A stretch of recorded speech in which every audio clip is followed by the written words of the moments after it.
Bueno, muy buenos días, bienvenidos al Museo de Arte Moderno de Buenos Aires. Mi nombre es Fernando García, soy curador de programas públicos del museo, exactamente hace 2 años, esta semana o la anterior. Y la verdad es una alegría enorme empezar la programación de este año, 2024, con Ser Modernos, esta jornada pensada para de algún modo revisitar todo el trabajo que se estuvo haciendo a nivel de archivo con un equipo de investigación de patrimonio e investigadoras de archivística de la Universidad de Buenos Aires para poner de relieve nuestra propia historia y de algún modo reflejarla en la muestra Moderno y Metamoderno que se puede ver en el primer piso, donde además es una muestra de muestras donde ustedes pueden acceder a través de los QRs a las historias de esas muestras, al material de esas muestras. Y yo mismo me sumergí en la historia de todas esas muestras y pensé esta actividad para un poco ver desde hoy cómo fue que fueron modernos y contemporáneos en su momento estos pioneros de nuestro museo. Como vamos a ver hoy, por un lado, bueno, la colección Pirovano, que es uno de los acervos más grandes de arte abstracto de Latinoamérica. Bueno, la gestión inicial, fundacional de Rafael Esquirru, sin sede, pero no quiero spoilear, después ya en cada mesa voy presentando las ponencias. La gestión de Hugo Parpagnoli, ya en la segunda mitad de los 60, y hasta nuestros días, con gestiones como la de Laura Buchelato y la actual de Victoria Norton, también curadora de la muestra Moderno y Metamoderno. Para mí agradezco mucho a Francisco Lemus, curador jefe del museo, y a Victoria darme la posibilidad de haber organizado esto, que fue un trabajo, digamos, bastante grande de research y también de poner en línea a gente de distintos, vamos a ver, investigadores del museo, historiadores e historiadoras de arte muy, muy especializados en nuestros directores y las gestiones del museo fundacionales, y también artistas contemporáneos que dialogan con, sobre todo, las muestras que están representadas en Moderno y Metamoderno, que así que de algún modo ellos son metamodernos en ese sentido, en esa práctica. Bueno, Franco, te pido vamos a abrir hoy la primera mesa. Siguiente placa, por favor. Bueno, como dije recién, con la colección Pirovano participan Pino Monques, aquí, ahora lo voy a presentar, Martín Uberman y Gilda Picabea. Bueno, la primera presentación corresponde a Pino. Pino es de la casa, se desempeña como jefe del Departamento de Conservación y Restauración del Museo de Arte Moderno desde 1992. Ha sido becario de la Fundación Antorchas y Fundación Vitae de Brasil en distintas disciplinas de conservación de arte moderno y contemporáneo. Y es docente, o ha sido docente en distintas universidades del país, como la Universidad Nacional de las Artes, la Universidad Nacional de 3 de Febrero, de San Martín y del Museo Social Argentino. Así que, Pino, todo tuyo. El tema de Pino es La voz de la materia, apunte sobre el origen de la colección Pirovano y el trabajo de conservación del Museo de Arte Moderno. Gracias, Fernando. ¿Se escucha? ¿Podiste prenderlo?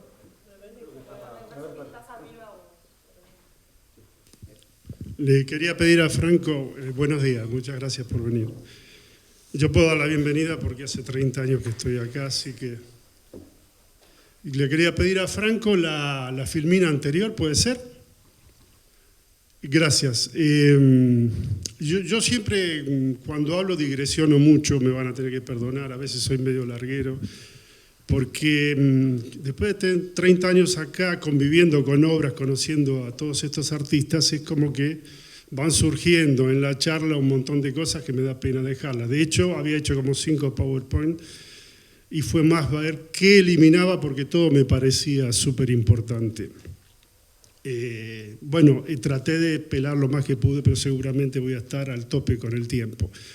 Yo pedí que dejen esta filmina porque yo empecé a trabajar ahí, en ese espacio donde empezaron los museos, ¿no? El valor del museo es que en un momento dado Rafael Esquirru, cuando crea el museo, él quería que toda la actividad que hoy día tiene el Teatro San Martín y que tuvo siempre sea todo del Museo de Arte Moderno. Y ahí se hizo la primera exposición internacional de artistas contemporáneos que traían a importantísimos artistas, entre ellos Pollock, Motherwell y otros.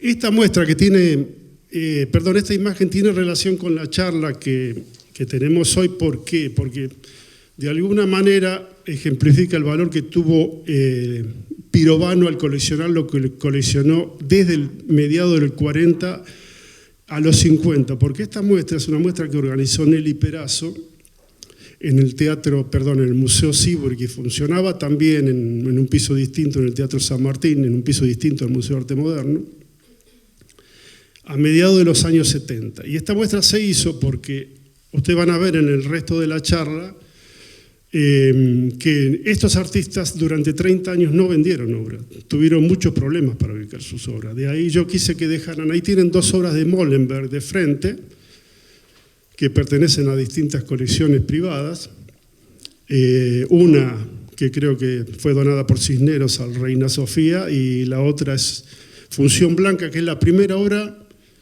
en la que crean el coplanar, que después les voy a explicar bien de qué se trata. Y a la derecha hay una pieza de Gyula Kosice que es propiedad del museo hoy día y que cada tanto, seguramente dentro de poco, se va a exponer. Quería comentarles eso porque, bueno, me trajo muchos recuerdos porque yo trabajé ahí, obviamente esto fue mucho antes de cuando yo estaba ahí. Esto es el Teatro San Martín. ¿Podemos poner la charla? ¿El power? Bueno, la colección, cuando uno piensa en la colección Pirovano, en general, salvo algunos pocos casos específicos, piensa en todo el trazo evolutivo que tuvo la geometría desde el arte concreto, que se despegó del arte concreto para llegar a lo que fueron los 60, con el movimiento virtual y el movimiento real en los contenedores cinéticos y luminosos. Todo eso forma parte de una gran trayectoria. Como les decía, el carácter objetual de las primeras apuestas del arte concreto llevaron esos objetos cinéticos que después vamos a ver, por ejemplo, en Julio Leparc aquí. Por tema de tiempo yo no voy a hablar mucho de restauración. Va a haber un par de restauración que consideré pertinentes porque están fuera de escala de lo que es lo tradicional, pero más que nada yo quería centrarme en lo que más me interesa ahora, que son las técnicas de ejecución, es decir, la materialidad y las técnicas de ejecución. Por eso vengo reuniéndome con artistas para averiguar no solo qué materiales usaron, sino cómo los utilizaron y con qué propósitos. Eso es lo que más me interesa y mucho de lo que vamos a ver hoy. También me gustaría plantear algunos aspectos de lo que son las herramientas en materia de conservación. Como saben, yo estoy a cargo de conservación y restauración del museo. En conservación trabajamos de manera de prolongar la vida útil de los objetos, es decir, aunque parezca un contrasentido, el conservador restaurador conserva para dilatar los tiempos de restauración. Digamos que a todas las obras llega un momento en que los materiales empiezan a mostrar fatiga, problemática y hay que intervenir. Manteniendo los cuidados de, por ejemplo, el clima, manipuleo, traslado, nosotros lo que hacemos es retardar esos tiempos, aumentar la vida útil del objeto, que es lo que más nos interesa ahora.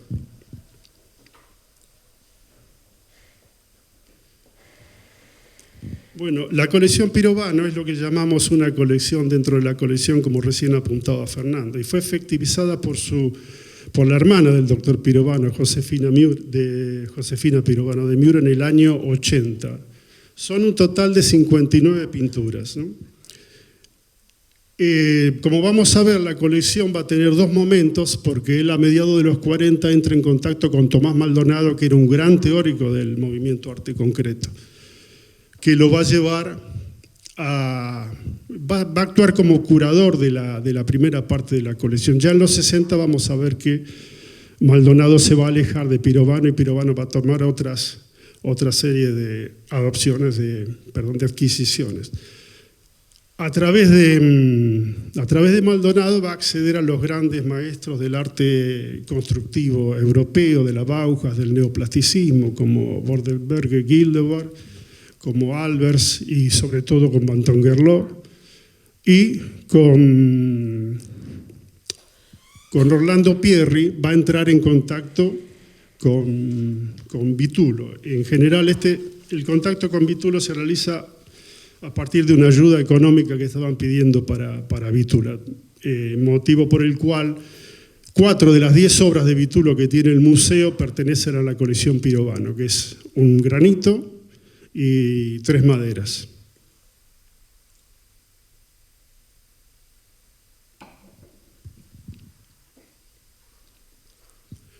Ahí estamos viendo en el ambiente de la calle Parera 3, el departamento del doctor Pirovano, construcción en la esfera de Georges Banton-Gerlot. El Banton-Gerlot tiene una serie de variantes de este tipo de construcciones que son una especie de figuras conformadas en una situación esférica.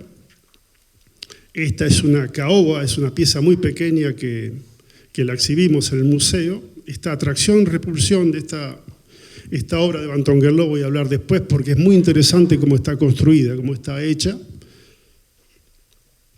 Es bastante atípica.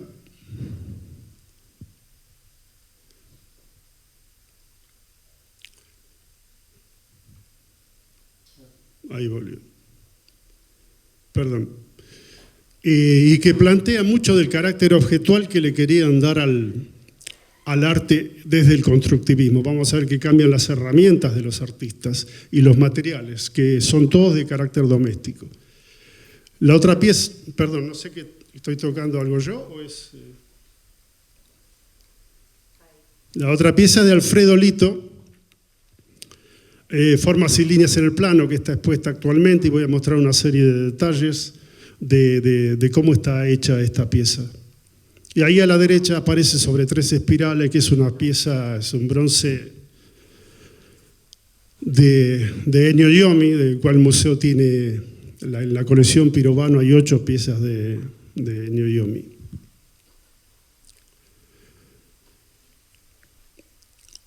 Que es un bronce pavonado. Pavonado era un procedimiento muy antiguo para proteger las piezas contra la corrosión que se hacía de modo doméstico. Hasta hace poco se utilizaba incluso para artículos de cocina.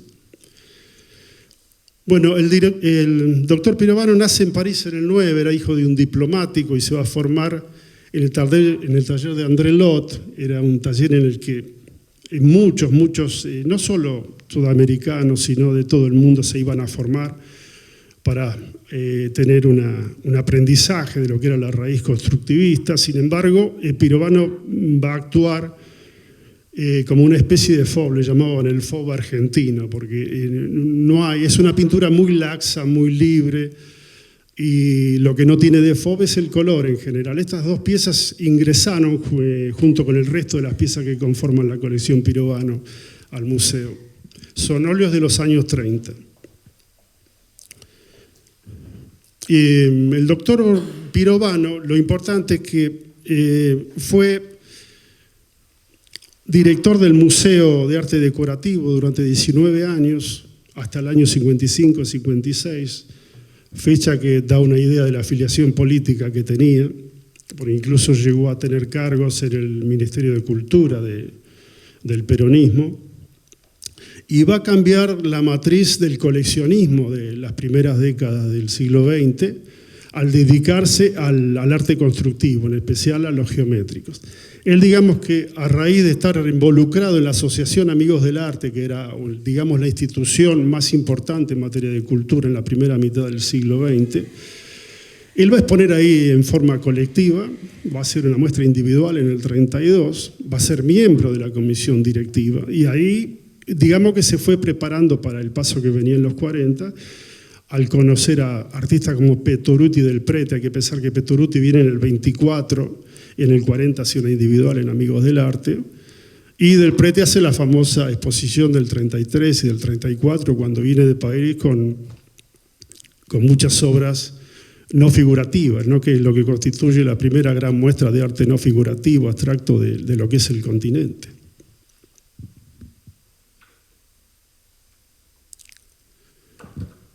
Bueno, hay muchos trabajos de investigación sobre la colección. Obviamente yo querría hablar de estos escritos. El primero es del 82, antes de que ingrese la colección. Aquí lo arma, este libro está editado por la Fundación Pirovano, es del año 82 y son los escritos que le cede Bantonguerló a Pirovano para esta publicación, con la intermediación de Víctor Magariño, que era muy allegado a Bantonguerló, que vamos a ver que es el único que tiene un espíritu, un lenguaje que es muy similar al de Bantonguerló. El otro es el otro catálogo, colección Ignacio Pirovano, se hace en la gestión de Whitelaw, aquí en el museo. Guillermo Whitelaw fue director entre el 71 y el 83, son todas cifras finales que dan idea de épocas políticas, ¿no?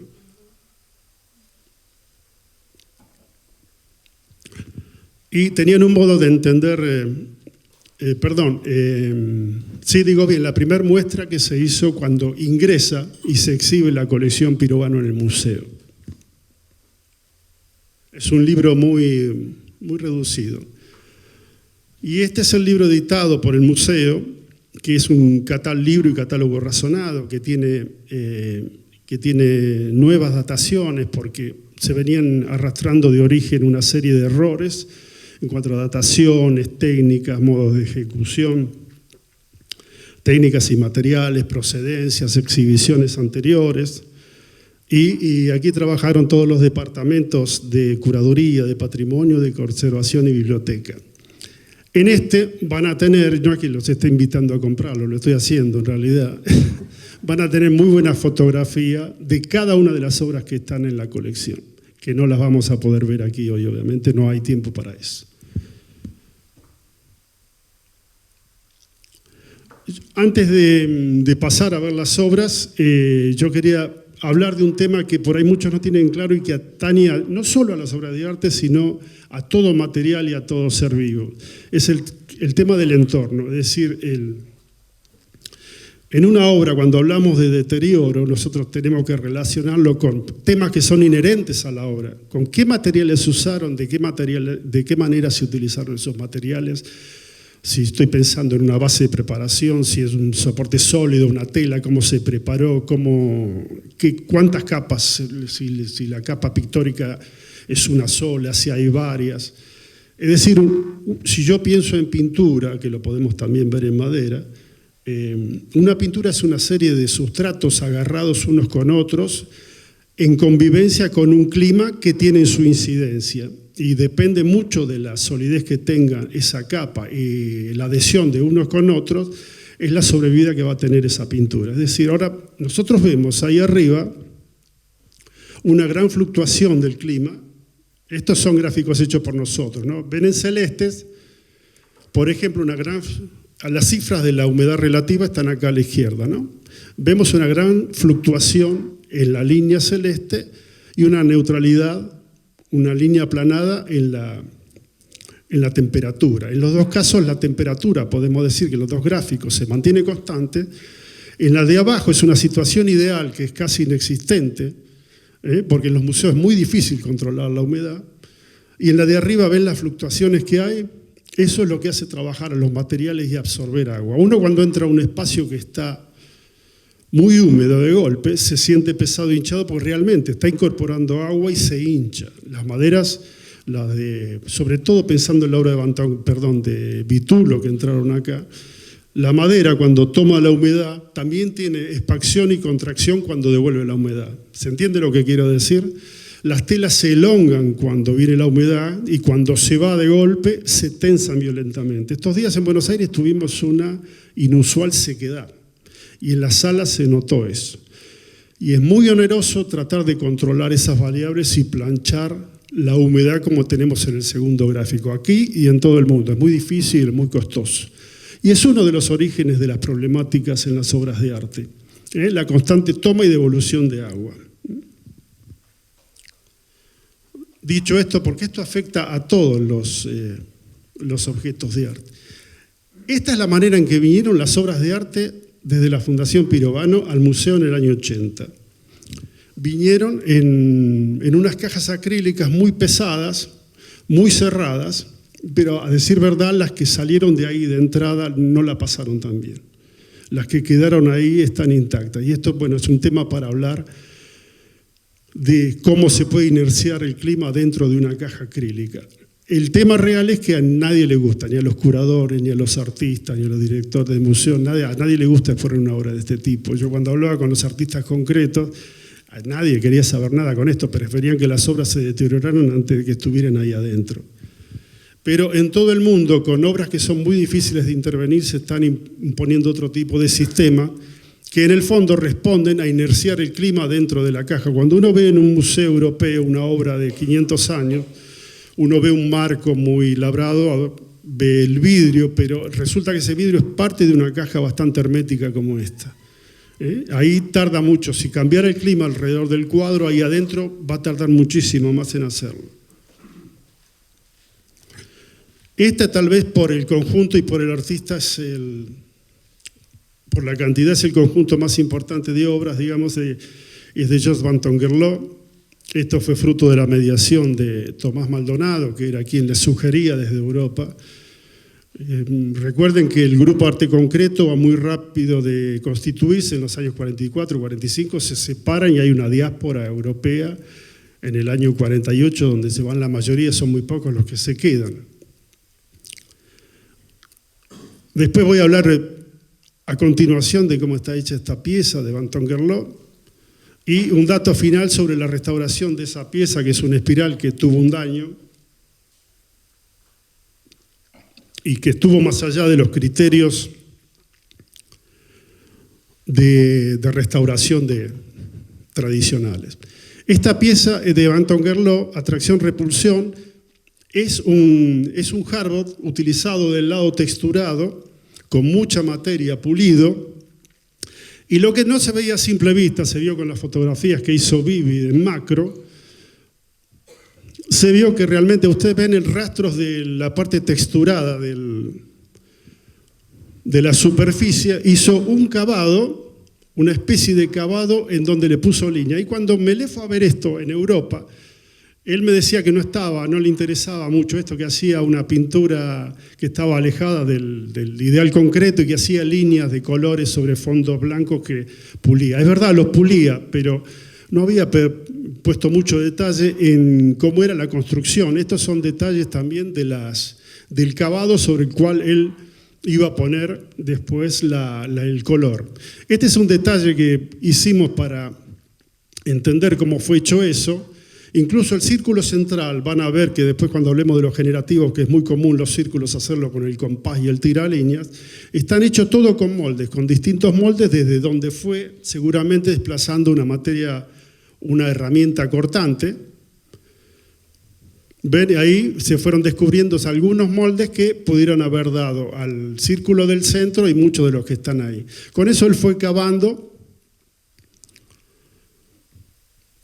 y después ubicando las líneas. Para los que les interesa el tema, hay un cuadro, cuando me eleva a ese taller, él va con su amigo Bardánega, y él mismo me dice que a Bardánega le interesó más. En el Sibor hay una pieza que está hecha con esta misma técnica del año 50, que se llama Aries o La línea melódica del radar, un título rarísimo para un concreto. Está en el Museo Sibor y está hecho con esta técnica. Hoy, después a mí me cerró.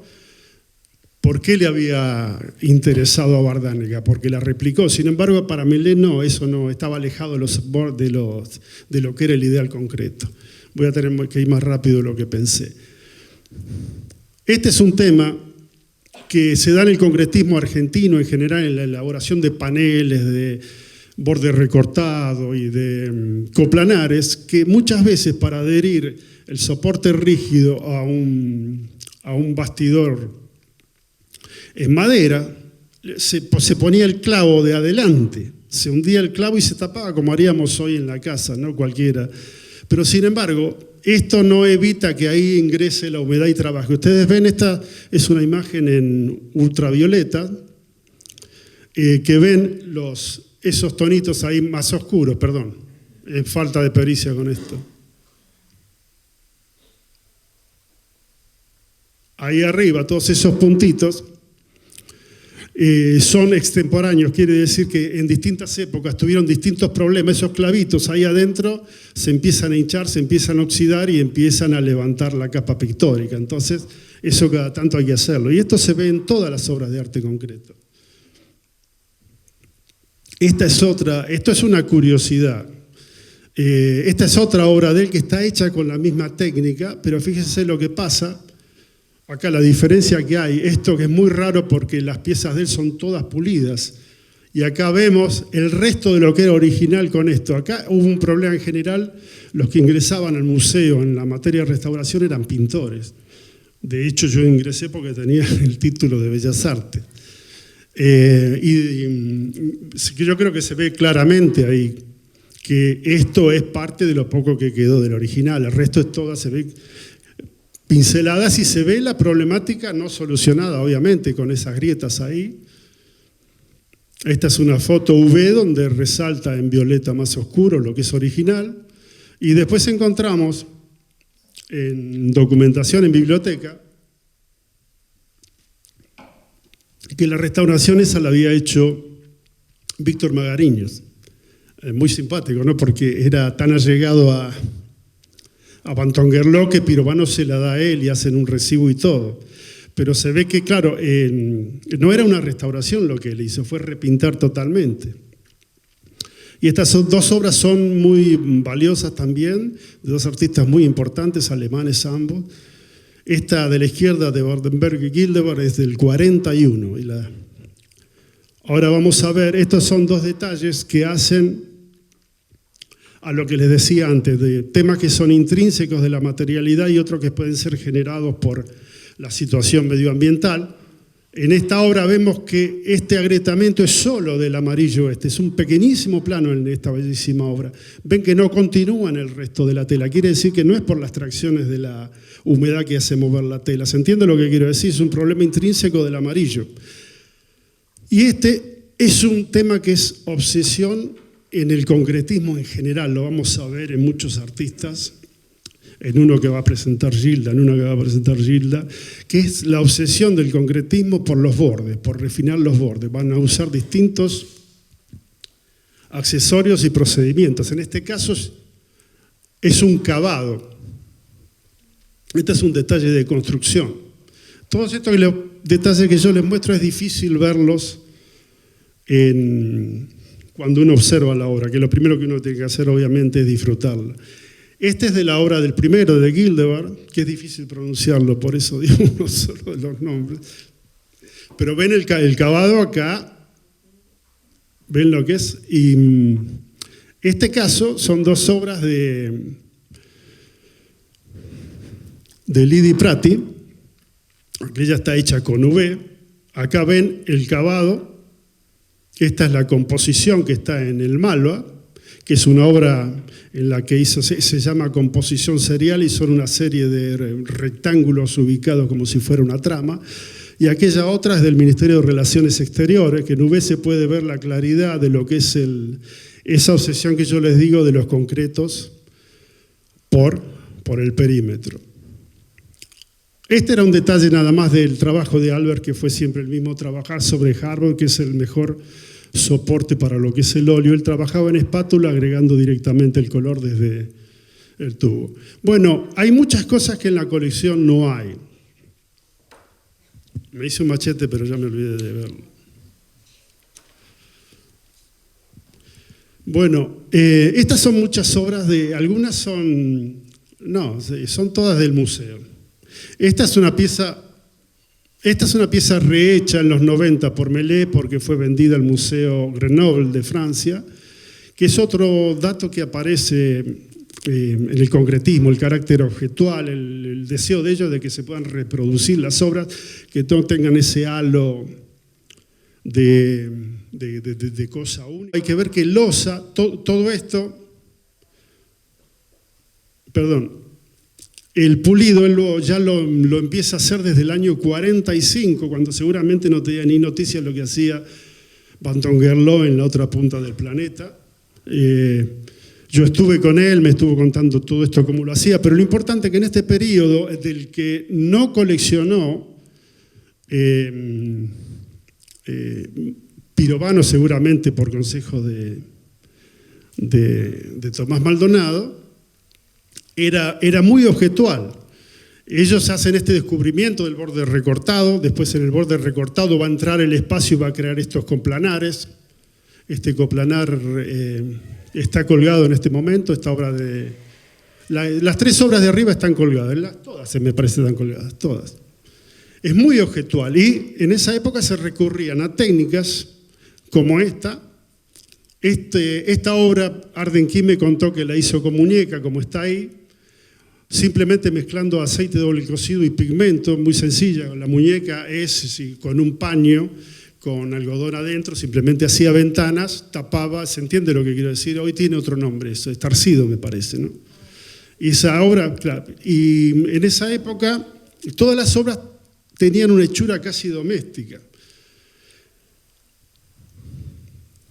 Esas son las manos de losa puliendo un plano y mostrándome un plano que se le torció por la humedad, del año 98.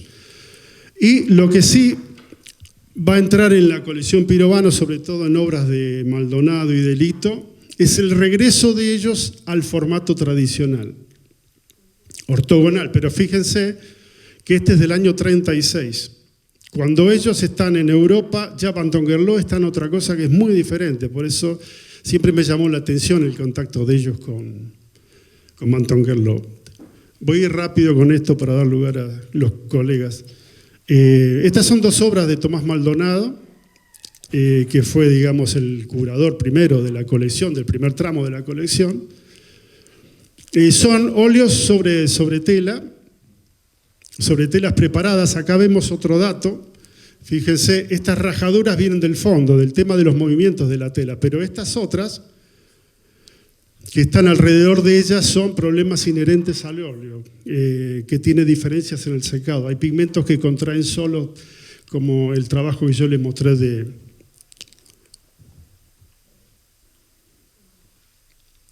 de Bordenberg. Maldonado tenía un tipo de ejecución, si bien estuvieron muy unidos con Lito, ahora les voy a explicar. Van a ver que la ejecución en ambos es muy distinta, es muy pulida la de Lito, es más natural la de Maldonado. Incluso ven que la línea muchas veces del lápiz está por sobre la capa pictórica, como que si quisiera reforzar algunas líneas. Y él las creó no con un boceto previo. En general, fíjense, estos son los bordes, los laterales. No sé si ven la cantidad de colores que hay. Está creada al modo tradicional de pintar, de ir probando y viendo cómo funciona todo e ir produciendo correcciones sobre el trabajo. En cambio, esta es otra de estas obras.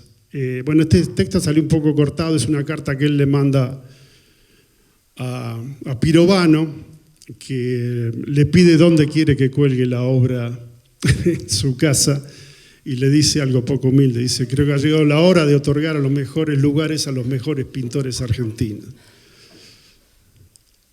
Este es otro detalle de esa obra. Esta es otra con imagen UV. Ustedes ven que otro tiene una serie de daños en los bordes y otros que no tengo mucho tiempo para explicarlos, pero son intervenciones posteriores. Esta es una de las herramientas que utilizamos para el análisis de las pinturas, la fotografía UV. Después, si a alguien le interesa, puedo explicar de qué se trata. No tengo tiempo para hacerlo ahora, pero ahí está nuestra obra, a la izquierda, en el 53 en Río de Janeiro. La que está al lado es del Museo Nacional. Alfredo Lito es todo lo contrario, tiene un trazo de una perfección y un manejo del tiralíneas que va a influenciar a Eduardo McIntyre y al padre de Alejandro Vidal, también a Miguel Ángel Vidal, porque ellos con otro tipo de proyecciones más dinámicas van a utilizar el tiralíneas. Fíjese, esta obra está colgada en el museo y Gabriel, Alito, a través de María José Herrera, me prestaron un boceto de esta pieza, que si ustedes ven, es exacto. Esto lo hizo Vive, lo superpuso, así que si hay algún error acá, lo pregunten a ella. Está todo, incluso con los datos de cada uno de los colores, y son todos súper coincidentes. Y él trabajaba así, de una manera todo hiper organizado, y la materia pictórica de él era ubicada de una manera que uno no veía trazas de pincel, ¿no? Lo de Maldonado está a simple vista que se ve la pincelada. Y es raro porque desde el comienzo del arte concreto lo que se buscó era tecnologizar, si existe la palabra, un poco la manufactura de las obras, ¿no? Eliminar todo lo que era subjetivo del pintor. Esto formó parte, yo participé en una investigación de arte concreto de Argentina a Brasil, que había organizado la Getty, y yo participé por la Universidad de San Martín.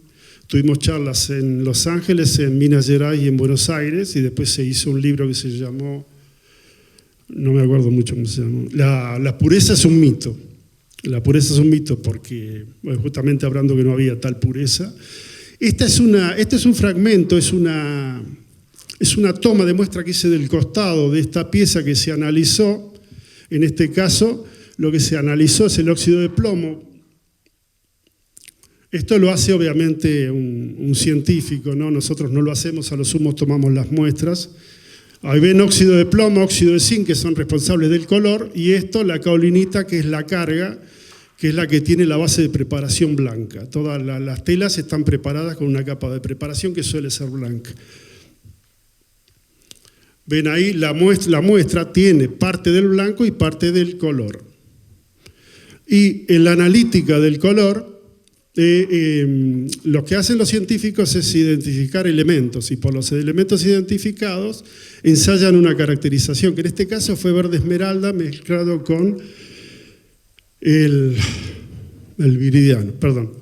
Esos dos colores fueron los que alucinaron a los impresionistas, a Van Gogh, a Cézanne.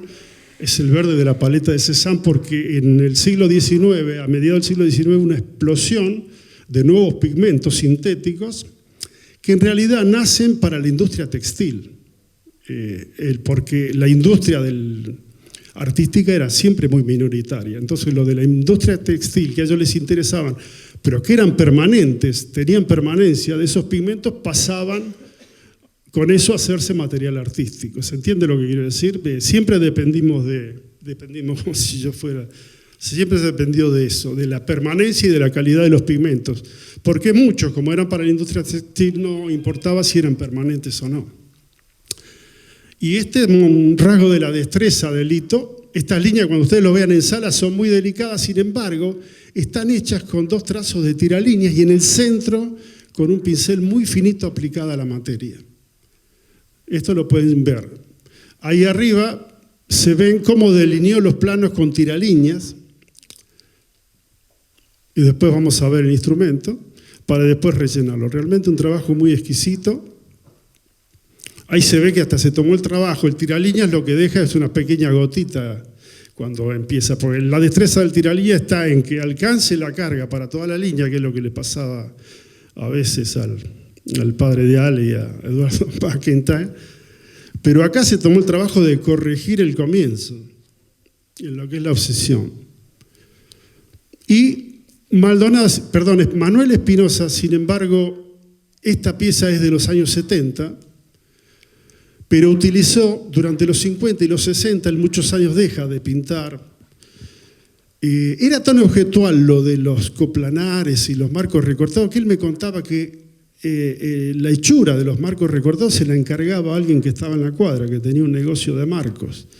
Esto es increíble visto a la distancia, ¿no? Y él utilizaba un sistema por deposición parecido al que les conté de Arden King, en el que hacía ventanitas y iba marcando los bordes y después los terminaba. Hay un detalle que es un poco más grande, que se ve que no hay una línea de tiralíneas ni nada de eso. Responde, fíjense como la trama hay una especie de zigzag, responde al apoyo que después lo hizo también en muchos papeles con tinta de serigrafía. Está hecho con esa técnica que les dije hoy, no me acuerdo cómo se llama. De la década del 60, alguien muy allegado a Banton Gerlot, fíjense en esta obra de la izquierda, que es un soporte rígido, tiene toda una traza serpenteante que está hecha con relieve,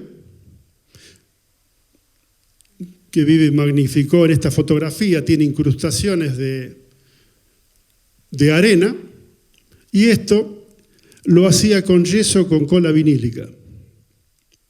Eso me lo contó Hilda Mans, la querida Hilda Mans, recientemente desaparecida, hace muy poquito. La década del 60 también, ya todo lo que es, si bien es de un desprendimiento, todo lo que fue arte concreto, va a ir ganando en cierta dinámica. Acá van a ver, y aparecen otros recursos, empieza a aparecer el acrílico, que en principio, en los años 50, la resina acrílica fue una conquista, pero se adelgazaba con aguarrás igual que el óleo.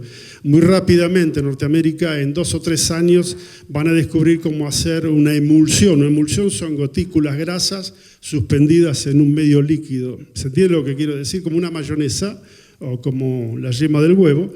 Y de ese modo puede ser diluible en agua, como lo es hoy. A partir de los 60 en Estados Unidos ya existía el acrílico diluible en agua. Acá tenemos 2 obras de 2 artistas americanos, es otra digresión que estoy haciendo. Uno de ellos es Downing, que trabajaron con Magna. Magna era la primera formulación que se disolvía con aguarrás, que duró muy poquito por el éxito que tuvo la dilución en agua y el rápido secado que tenía. Estas son obras de Ari Brisi y Silva y el grupo de arte generativo. Y esta obra la puse porque también es prototípica de lo que es el arte moderno y contemporáneo, que a veces impone, rompe con los criterios para el conservador que son habituales en lo que es la obra tradicional. Cuando pedimos, yo creo que era la gestión anterior, pedimos para reproducir esa obra de Le Parc, que es una serie de 10 teselas acrílicas. Estaban tan amarillas las teselas y tan amarillo el borde que no quisieron firmar. Le Parc no quiso firmar para que se publicara en el libro. Entonces lo que se hizo es rehacer casi toda la pieza. Obviamente seguimos teniendo una pieza de Le Parc. Está guardado toda lo que es la obra original. De esta obra, lo que es original, el fondo, que yo lo rehice como él quería, porque estaba en amarillo y él quería un blanco puro y mate, no opaco, mate. Y estos hangers que están ahí arriba es lo único original. Después la cornisa de la que penden todos estos es todo nuevo. Bueno, no tengo mucho tiempo, no voy a saber si voy a llegar al final, pero aquí están los géneros, ¿sí? Arte generativo. Yo fui alumno de Vidal, lo conocí a McIntyre.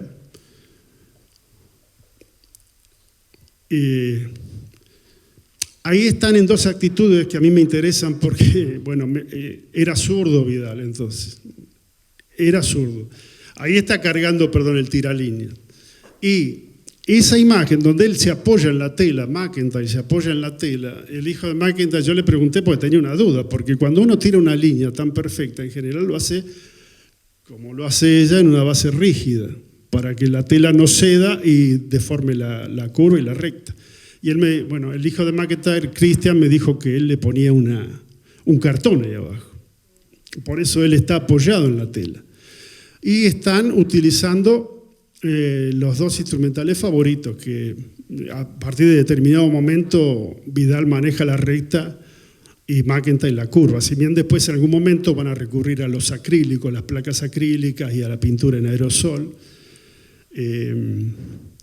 Básicamente trabajaron muchos años de esta manera. O sea, la línea del hito, la precisión, ellos la llevaron a un punto muy alto de calidad. Y ahí McIntyre tiene el compás de vara.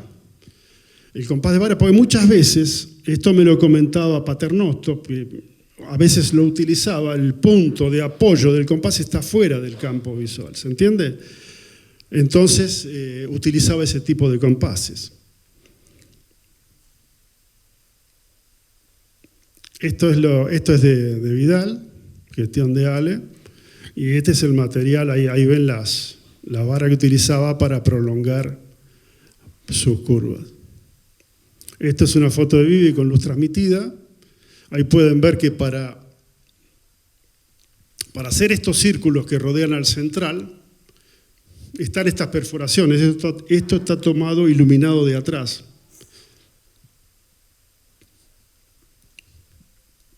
¿Ven? Ahí lo que interrumpe es una rajadura que hay en la base de preparación que no fue lo suficientemente elástica. De todas maneras, por ahora no perturba la pintura, va a haber que prestarle atención. Las perforaciones tampoco han complicado demasiado. Acá hay 2 obras de Vidal, ahí se ve la presión porque no dejan de ser 2 cucharas que apoyan ahí, a veces hay una presión sobre la tela. Como les decía, requiere de mucha expertise eso, porque es muy fácil que si ustedes se ponen a hacerlo, lo mismo que me pasa a mí, cuando lo apoyan ahí cae un botón que le arruina todo. Yo no sé cómo hacían ellos para hacer esto, pero aparte tenían que tener la cantidad necesaria para llegar a donde ellos querían, para trazar toda la línea. Cristian me comentaba que a veces uno lo puede percibir en las obras, si se acerca mucho, tenían que recomenzar la línea, porque no siempre les daba eso.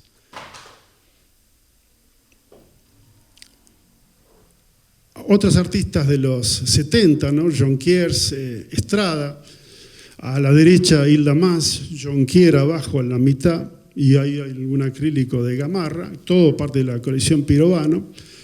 Ya con el acrílico hay un problema que no hay un problema que se evita, que es la elasticidad del material acrílico. En la Argentina se empieza a producir desde los años 70, pero en realidad muchos, como la pintura que vimos de McIntyre, está hecha con vinil acrílico, que era la primera formulación vinílica. Ellos pasa de la témpera al vinilo primero, pero como es de una familia de poca calidad de los plásticos, después se hace el acrílico. La pintura de McIntyre es vinil, e incluso está escrito en inglés por él atrás. Yo no quise poner el detalle porque me la pasé sacando detalles. Y yo no sé si ustedes lo perciben aquí, pero un problema para los geométricos, el tema climático, es cómo deforma las líneas rectas. ¿Lo ven? Esto era una recta. Y pasa mucho, lo hablé con Paternoster, porque Paternoster, la pintura que tenemos colgada, y cuando él en el 72 trabaja con las líneas laterales, ahí están más sujetas, pero así todo, ahí se ve la incidencia del movimiento de la tela, que contrae, expande. No es que quiero que dejen la tela por eso, pero... Y este es uno de los hallazgos de Vivi, que siempre está buscando cosas nuevas para fotografía. Esta es una de las pocas pinturas. No sé si dije todo lo que pensaba decir, pero... Esta es una de las pocas pinturas figurativas que hay en la colección. Hay un retrato de Antonio Aliche, un autorretrato en una ventana, que supongo que lo compraron porque no es muy realista, es medio evanescente, es un reflejo en el vidrio. Y está este retrato hecho por Jouffret del doctor Pirovano. Y Vivi está siempre jugando con alguna herramienta nueva. Y esto es infrarrojo. Hablamos del... como ya termino, les voy a comentar sobre... Ya les hablé de herramientas analíticas de laboratorio, que no las hacemos nosotros obviamente, y le hablé de algunas caseras que sí podemos hacer nosotros. El UV... Cuando uno irradia con UV, habrán visto lo que pasa, en un boliche, qué es lo que pasa. Cada materia responde de acuerdo a la excitación que recibe, porque el UV es muy dañino. El UV, cuando uno enciende una lámpara UV, lo que ve es violeta en realidad, no puede ver UV. Pero los filtros no son muy buenos, entonces termina viendo violeta. Pero la energía UV es tan potente, no me voy a meter con el tema de química, pero crea una respuesta en los materiales, pero en un rango visible, ¿se entiende? Uno ataca con luz invisible y responde el material de acuerdo a su naturaleza y envejecimiento con luz visible. Entonces, ahí vamos viendo que ese es extemporáneo. ¿Se acuerdan que en la pintura de Bantonguerlo vimos esos bordes donde se cubrían las roturas por los clavitos, donde armaban los... También vimos en la pintura de Maldonado un montón de violetas oscuros, que reposiciones de nosotros los restauradores de las pinturas originales que se perdieron. Pero como es tan antiguo, tiene respecto del UV una respuesta distinta. Entonces a mí me dice... de hecho, cuando alguien compra una pintura, lo primero que hace es ponerle luz UV para ver si no se pone violeta la firma, porque sería una obra trucha. En este caso es infrarrojo. El infrarrojo lo que tiene es un gran poder de penetración, y hay algunos materiales que absorben el infrarrojo.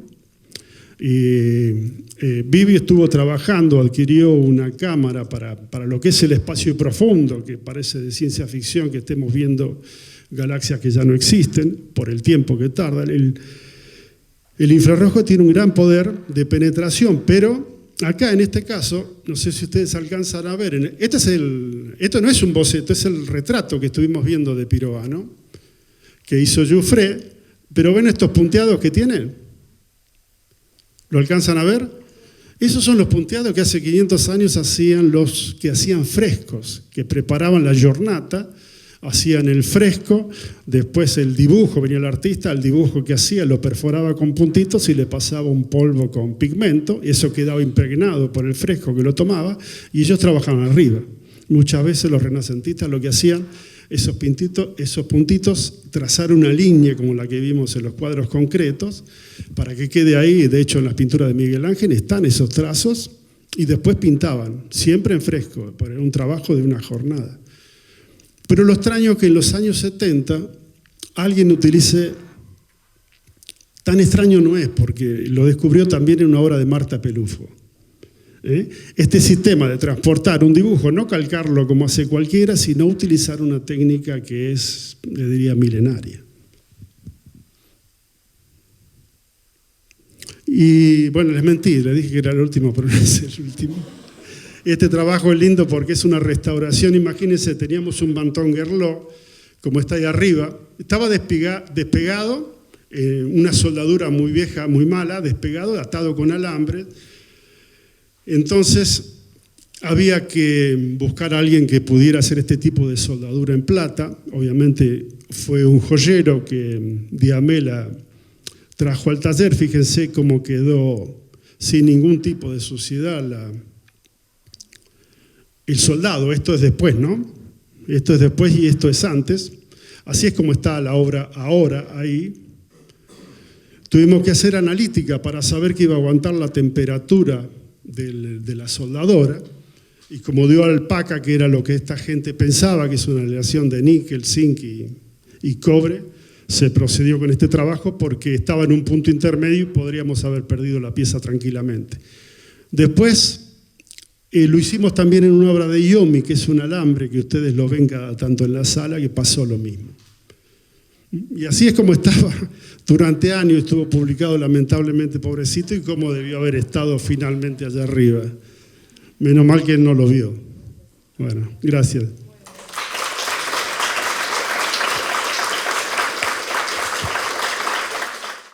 Muchísimas gracias, Pino. Una inmersión total en la colección Pirovano. Y de paso, bueno, nombraste varias veces a Vivi Hill, que creo que está acá, me parece. Nuestra fotógrafa de patrimonio. También un aplauso para ella por su trabajo.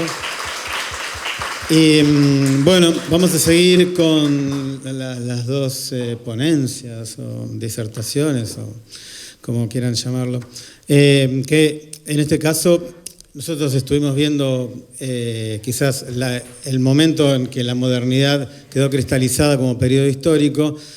En los dos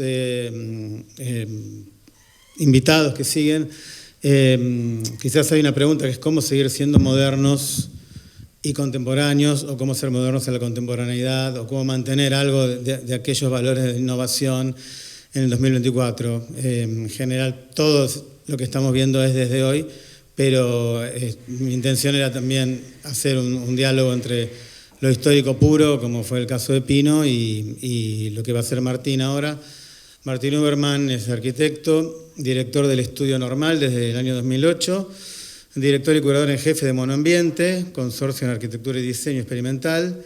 Fuimos vecinos de estudio en el barrio Los Andes. En la actualidad, mientras continúa al frente de ambos proyectos, se desarrolla como curador independiente para diferentes instituciones prestigiosas del campo internacional, como el Canadian Center for Architecture, la Fundación Pro o el Museo Mar, ensayando sobre las capacidades disciplinares de ampliar la perspectiva cultural del entorno construido. Te pido, Franco, ya el power que sigue. Ahí está un poco lo que consensuamos con Martín, la interdisciplina moderna, así que todo tuyo. Bueno, gracias por la invitación, Fer. A mí me causa un par de conflictos estar acá. Primero, el primero es el síndrome de impostor absoluto, porque claramente soy muy ignorante respecto de la ponencia que acabamos de ver.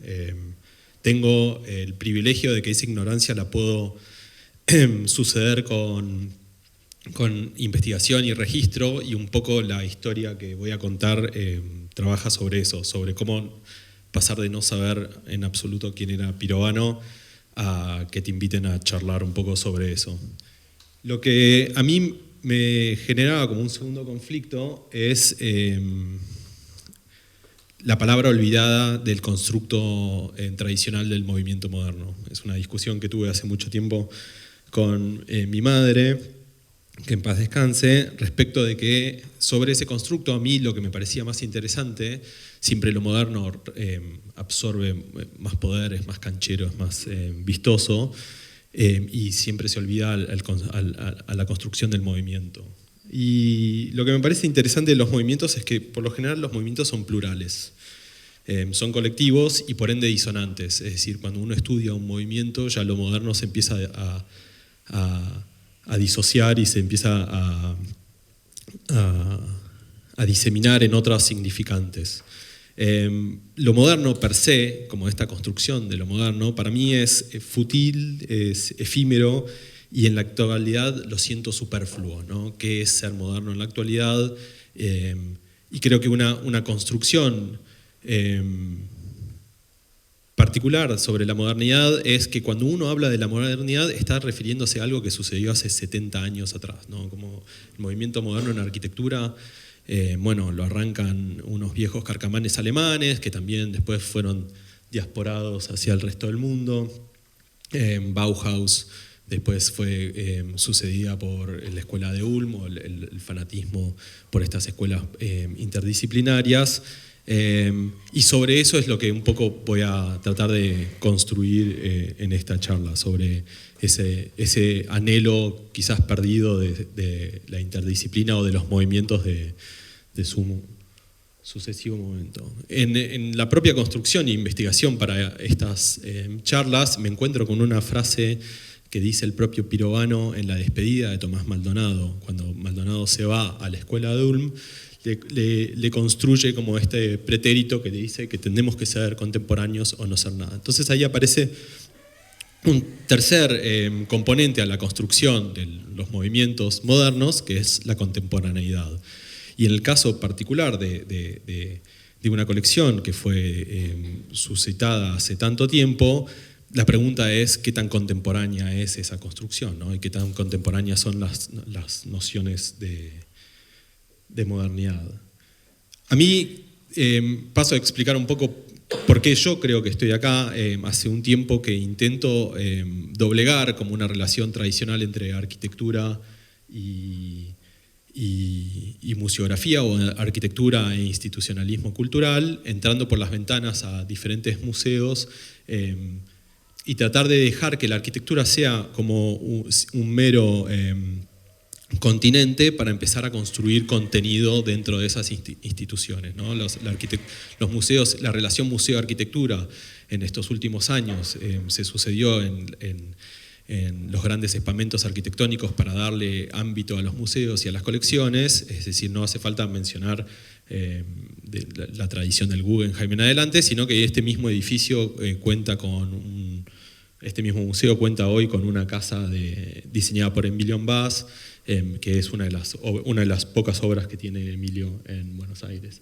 Pero también me pareció interesante porque tanto las disciplinas arquitectónicas como las de diseño tienen un contenido cultural que fue desarraigado hace mucho tiempo, que parece no ser parte de la escena contemporánea, parece no ocupar un lugar privilegiado como sí las otras dependencias del mundo del arte en la escena cultural. Por ende hay una pérdida en su implicancia dentro de la cultura de la ciudad, y yo creo que esa pérdida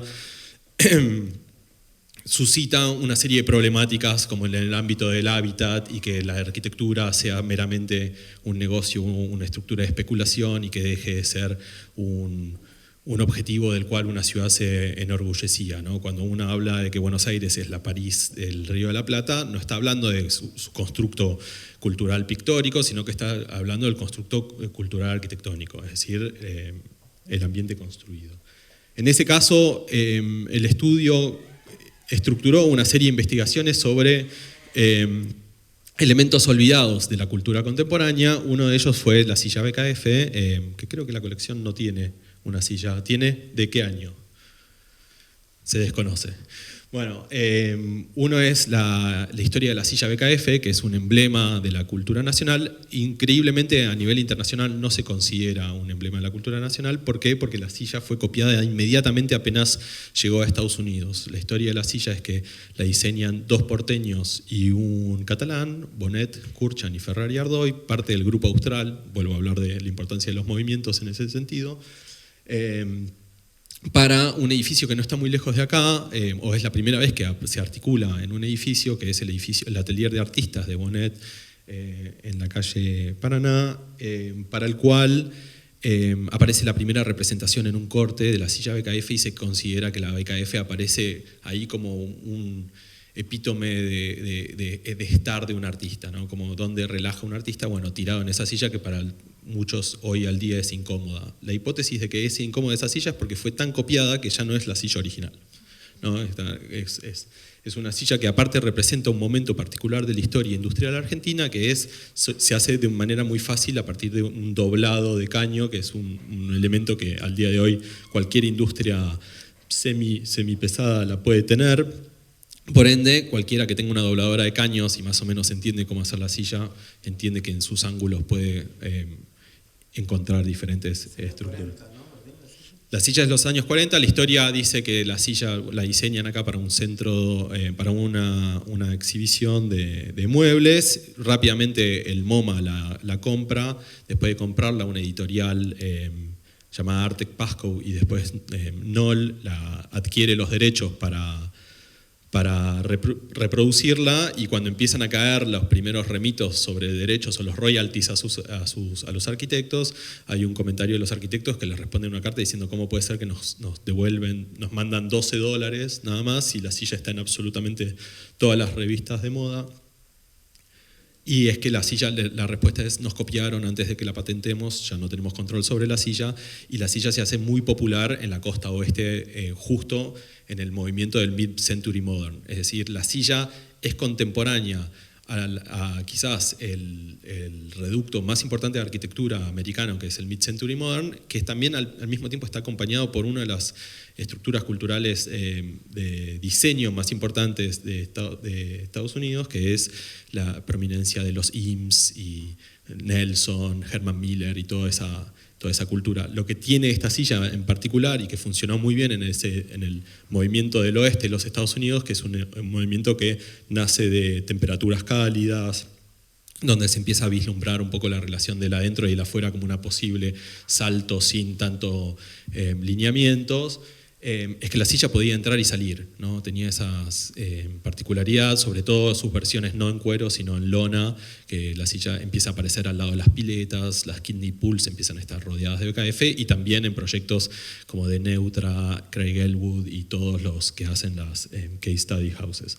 Nuestra historia sobre la silla BKF es que a nivel productivo, que sea tan copiada la hace barata. Es decir, nosotros podemos utilizarla como un elemento constitutivo y empezamos a utilizarla como quizás un ladrillo para construir ciertos estamentos que perdió la cultura urbana de la Ciudad de Buenos Aires, como por ejemplo las glorietas o todas las estructuras peatonales que antes, hace 100 años, se ubicaban en parques y plazas para que la gente tenga cierta permanencia, que hoy, con la mirada contemporánea de que una permanencia de noche en una plaza, una permanencia prolongada en una plaza, puede ser algo nocivo para esa propia plaza, nosotros tratamos de recuperarlo sin volver a una imagen antigua, como que son, cuando vean una glorieta en la Ciudad de Buenos Aires, van a ver que siempre tienen como... Por el momento en que fueron construidas, tienen una estética grecorromana, templetes, y que era las folies tradicionales de la Ciudad de Buenos Aires. Bueno, nosotros queremos ayornarla a partir de eso, sin olvidarnos de la importancia que es investigar sobre esos temas. Entonces, hace 2 años, cuando presentamos esa glorieta, en conjunto con la Fundación IDA, hicimos una investigación y una exhibición en los ateliers de artistas de Bonet que se llamó Origen, tratando de dar origen a esa forma de la silla BKF. Y ahí se construyó por primera vez un pequeño elemento y desarrollo que fue poner las 3 sillas originales en conjunción. Y por sillas originales decimos que son las que eran parte del acervo de Bonet, el acervo de la familia Kurchan y el acervo de la familia Ferrari Ardoy, ¿no? Y en eso van a ver que hay una diferencia. La de la derecha es Bonet, la de la izquierda es Ferrari Ardoy, que es la que más se conoce, y eran las 3 tan diferentes que empezamos a entender de que no había una silla original.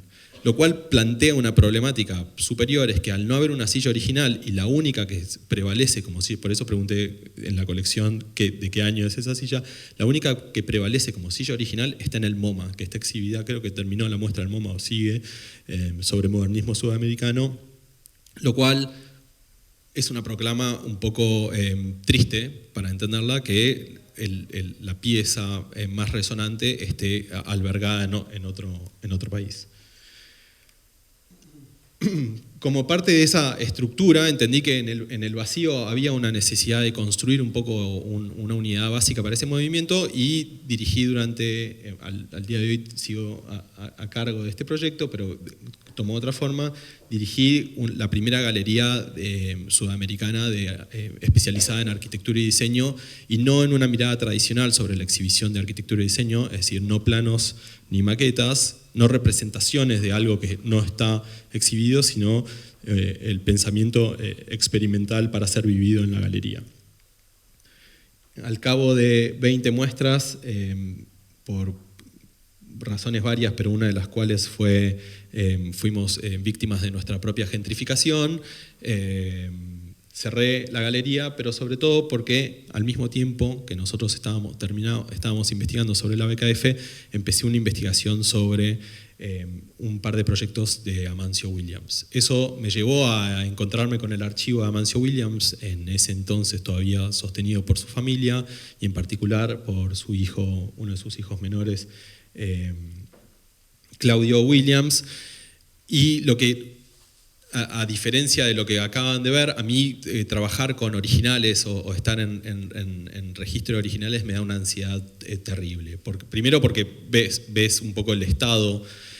Arquitectura y arte tienen una diferencia muy grande en que no existen instituciones que amparen, que investiguen o que desarrollen sobre archivismo local. Lo cual es una problemática porque estos archivos tan resonantes de la arquitectura o de la cultura nacional e internacional empiezan a decaer fuerte, sobre todo porque los mantienen como pueden su familia, y para una familia, por más que entendieron el valor fundamental del archivo de su padre, no deja de ser un registro familiar, es decir, el plano de papá, ¿no? Entonces el plano de papá se maniobra como si fuese cualquier elemento que tenía el papá, y nosotros justamente no nos queríamos meter en eso, no somos conservacionistas, entonces lo que le dijimos es, manéjenlo ustedes, nosotros conseguimos los fundamentos para digitalizarlo. Entonces empezamos un proceso de digitalización del archivo, sabiendo al mismo tiempo de que el archivo buscaba un destino internacional, ¿no? La familia ya se había cansado, después de 20 años de la muerte del padre, de buscar refugio para su archivo en Argentina y empezó a buscar y a recibir ofertas de instituciones globales, como por ejemplo el Pompidou, que le quería comprar una serie de planos, o el MoMA, que él también le quería comprar una serie de planos. Que en la lógica del archivismo, y de vuelta, hablo desde una ignorancia incipiente de la cual me fui enterando a partir de meterme en el problema, en la lógica del archivismo, que te compren los 20 mejores planos, te rompe una colección, ¿no? Te rompe un archivo, y al romperte un archivo te importan los 20 mejores dibujos de la Casa del Puente, pero la Casa del Puente cuenta con casi entre 600 y 800 planos, porque son las diferentes iteraciones de Amancio Williams sobre esa construcción. Eso me hizo una especie de referente no erudito sobre Amancio Williams. De vuelta, mi preocupación no fue estudiar sobre Amancio, sino producir el movimiento necesario para que ese archivo tenga un registro digital, construir la digitalización de ese archivo y construir una apuesta visual de ese archivo, que es cuando hoy uno tipea amanciowilliams.com en internet, se va a encontrar con el trabajo que nosotros hicimos sobre el archivo. Para hacer ese trabajo y para tener una incidencia baja sobre el registro de curaduría, lo que nosotros hacíamos por lo general era dejar que la familia Williams elija qué era lo que íbamos a digitalizar. Sobre todo porque no queríamos estar en control de los planos, y por segundo tema porque entendíamos que eso nos iba a facilitar quizás una cuestión de velocidad y producción mayor. Eso trae a ciertas problemáticas de proyectos que no fueron digitalizados, y todo lo que van a ver del departamento de la calle Parera, que es el departamento de Pirovano, son solo estas 6 imágenes, que es todo lo que tenemos nosotros ahora. Me interesó un poco hacer que a partir del registro anterior sobre las obras que formaban parte del departamento, yo puedo hacer algunos agregados sobre el equipamiento del departamento. Es decir, las sillas que se ven blancas son sillas Saarinen, son importadas. Toda la descripción de Amancio Williams sobre ese departamento y ese proyecto es escueta y es baja, pero lo que me parece más interesante es que no habla sobre un hogar para una persona, sino que parece hablar de un hogar para una colección, ¿no? Y si mal no tengo entendido, Pirovano no vivía en ese departamento, sino que lo usaba para exhibir su colección, ¿no? Como que por eso aparece esta idea de los daybeds y toda esta cuestión, que son más como salones de exhibición y no de uso. Y ahí empieza a aparecer otro registro que me parece más interesante a mí de Pirovano, y es un carácter más personal, que no es el registro de coleccionista, sino es que su registro como de activista, o como vuelvo a esta misma acepción sobre la necesidad de esas figuras para construir ciertos movimientos, y que esos movimientos empiecen a ser contagiosos y armen más un grupo no solo de una especificidad de los coleccionados, sino de una especificidad de los aledaños, ¿no? Quiénes son los que formaban parte de esas discusiones, quiénes son los que estaban en esas estructuras.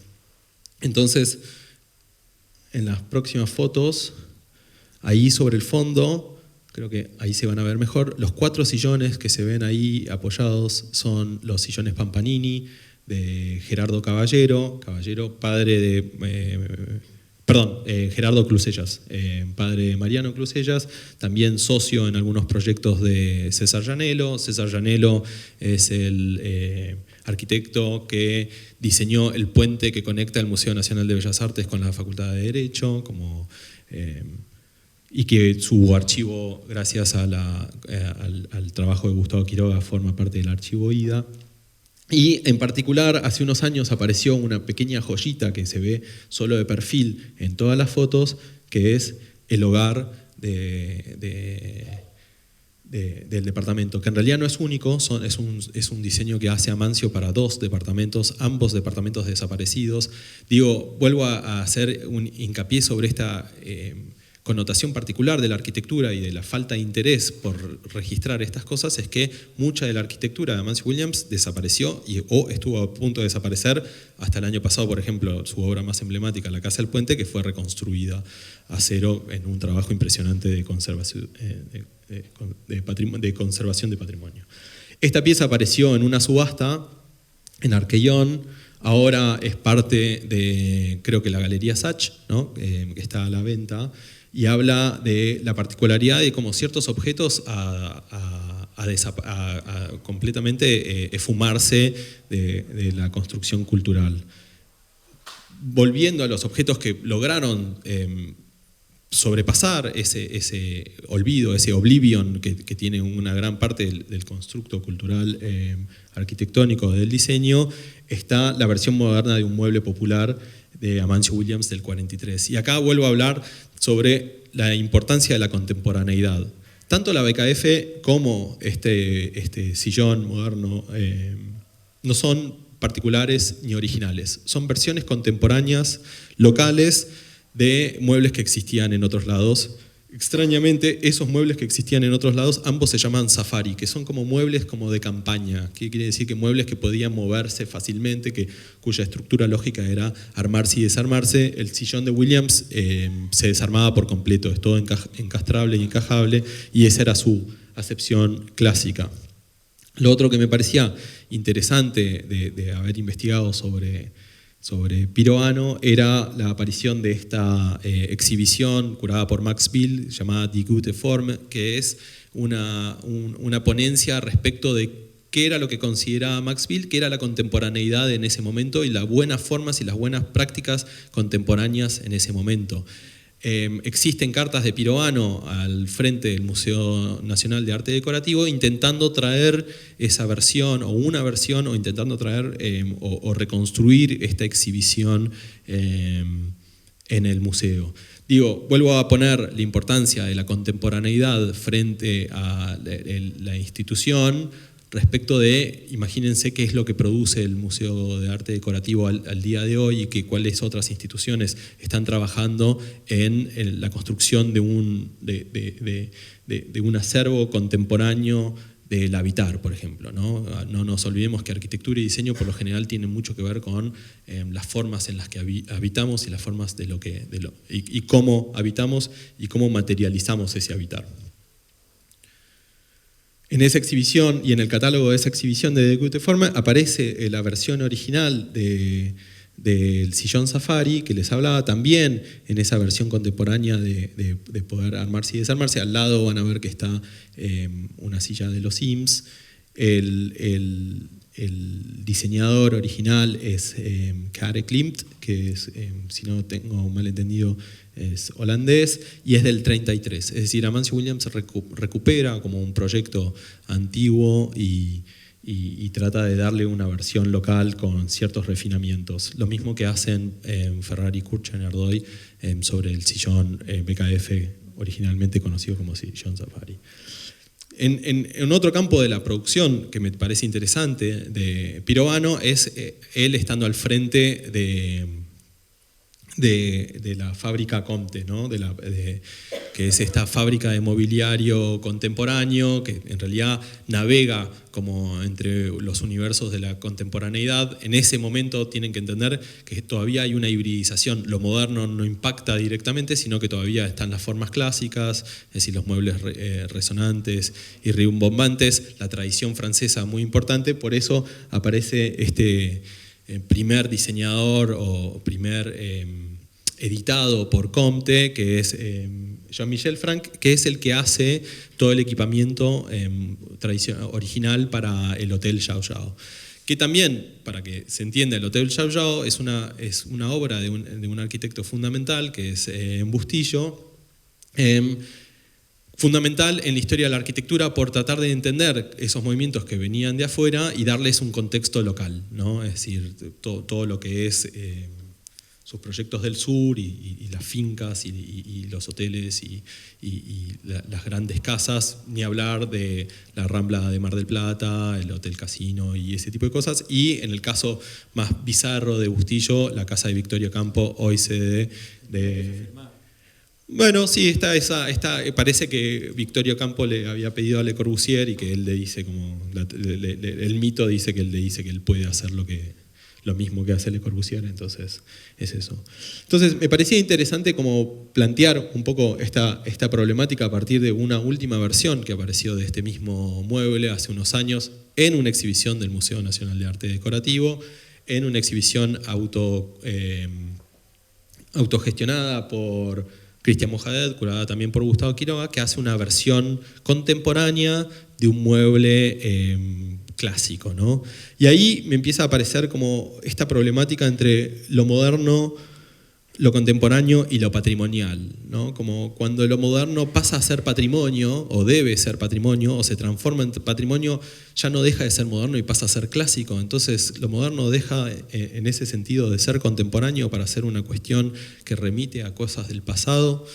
Y ahí vuelvo al punto final de esta pequeña presentación, que es lo que dio origen a esa noción de la palabra importante de los movimientos, que fue el pedido de un texto por parte de mi madre, en un gesto de nepotismo absoluto. Mi madre dirigió un proyecto que sigue vivo para el Consejo Profesional de Arquitectura y Urbanismo, llamada Moderna Buenos Aires, que proclamaba, a partir de una problemática sucedida respecto de lógicas de patrimonio, que una ley que ponderaba que cualquier edificio de la Ciudad de Buenos Aires que date previo a 1942 debería ser considerado patrimonial, dejando afuera todo el modernismo interesante de Buenos Aires, es decir, Clorindo Testa queda afuera, Mario Roberto Álvarez queda afuera, y todos los movimientos que hacen de Buenos Aires una ciudad de una modernidad contemporánea muy potente. Entonces los invito a que lo vean, es uno de los proyectos más interesantes de la ciudad. Este es el mapa de los registros modernos de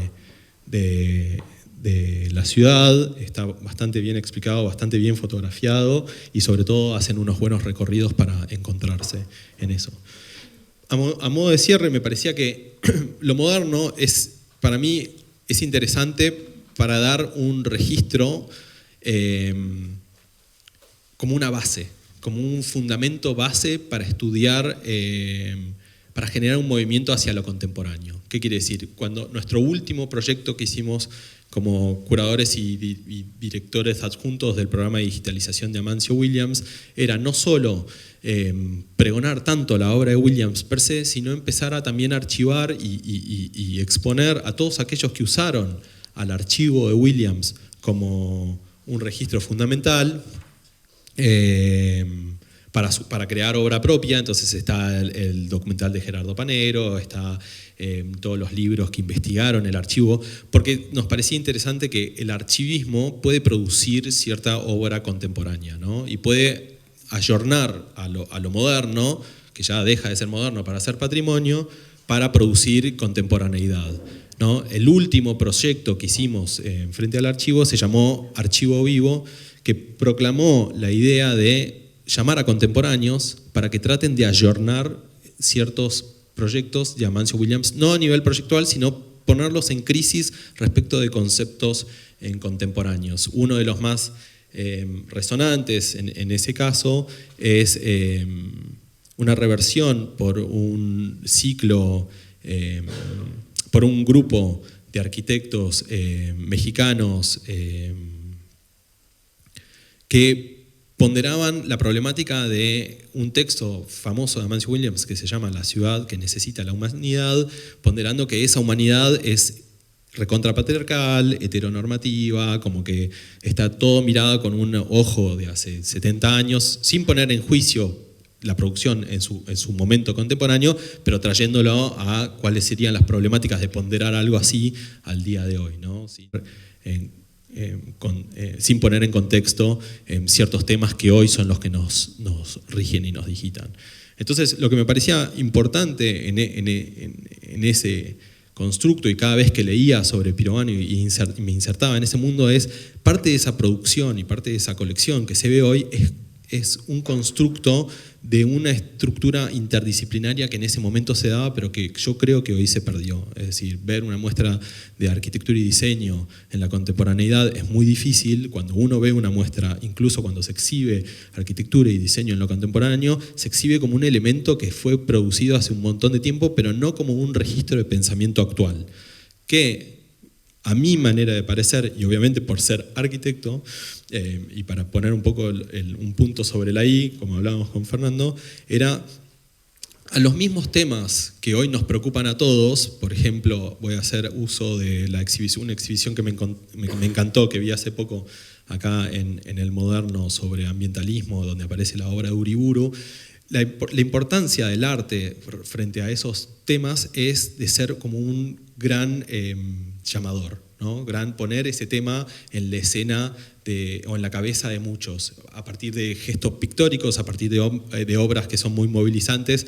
Bueno, las disciplinas de arquitectura y diseño, frente a esas mismas temáticas, tienen una segunda pata que es la acción, ¿no? La producción de contenido y de obra o de ensayos para resolver esa misma problemática. No son proclamas, sino que son acciones, ¿no? Si nos ponemos a pensar en todo lo que es los manejos de infraestructura de la Ciudad de Buenos Aires, bueno, todas esas piezas tienen una estructura de diseño y de ocupación particulares frente a una problemática particular.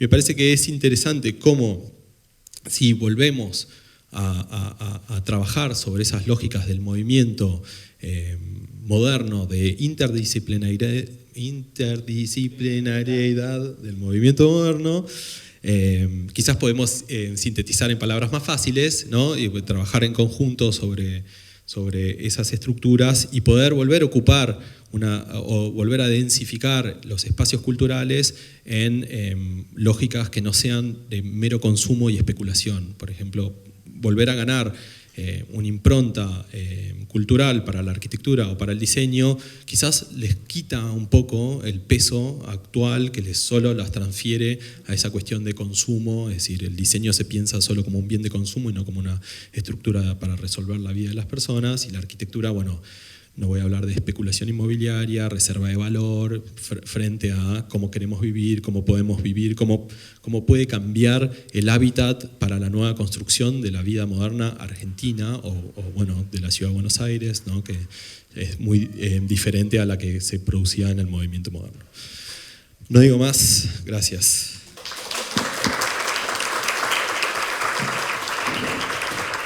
Pasar a Gilda.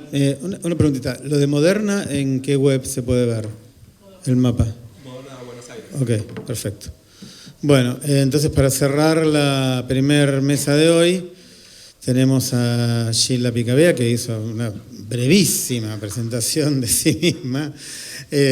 Comenzó su formación a principios de los 90, asistiendo a talleres, seminarios y clínicas de obra y a la Escuela Nacional de Bellas Artes Prilidiano Pueyrredón. En 2006 comienza su producción abstracta, cuyo programa de trabajo busca retomar y dar continuidad a los desarrollos de la abstracción concreta sudamericana desde una perspectiva contemporánea. Yo quiero decir que, bueno, yo pensé en Gilda para esta mesa porque creo que es una artista contemporánea que dialoga muy directamente con todo lo que Pino estuvo explicando al comienzo de la charla. No quiero robar más tiempo. La charla o la ponencia de Gilda es Mujeres Concretas, Lidi Prati, la presencia ausente en la colección Pirovano. Todo tuyo. Hola, buenas tardes, buenos días a todos. Primero agradecer la invitación de Fernando. Cuando él me invitó a ser parte de esta mesa, en torno a la colección Pirovano, me pregunté qué podía aportar y se me ocurrió traerles un proyecto que desarrollé sobre la ausencia de un artista en nuestro patrimonio cultural, que es Lidi Prati.